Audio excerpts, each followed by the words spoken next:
ప్రస్తుతం నాతో పాటు ఉన్నారు ఉమెన్ కమిషన్ చైర్పర్సన్ నేరళ్ళ శారద గారు. ये खराब हो गया देखो.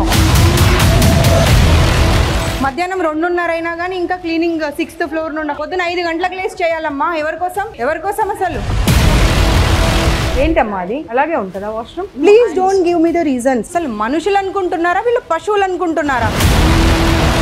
మీరు అసలు జెడ్పీటీసీగా ఆ రోజుల్లో కంటెస్ట్ చేయకపోతే ఈ రోజు మాకు ఇలాంటి ఆనుమతి దొరికేది కదా.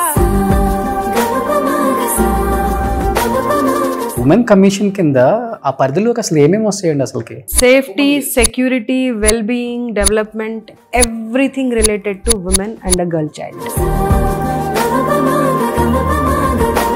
శారద గారు, చాలా మంది నన్ను అడిగారు అసలుకి ఏంటి ఆమె కుటుంబ నేపథ్యం, రాజకీయ నేపథ్యం ఏమైనా ఉందా ఏంటండి అసలు మీది? నేనే I'm the first person to enter in to politics. CA inter రాసిన తర్వాత పెద్ద పాప పుట్టడం జరిగింది. ఓకే. సో మళ్ళీ ప్రిపేర్ అవుతూ ఉంటే చిన్న పాప. పిల్లలు ఏం చేస్తున్నారండి ఇప్పుడు? పెద్దమ్మాయి తన ఓన్ స్టార్ట్అప్ ఉంది మహారాష్ట్రలో. ఓ. చిన్నమ్మాయి is a chef. She is working in a restaurant. So ఇంట్లో అన్ని వెరైటీస్ చేస్తుంది.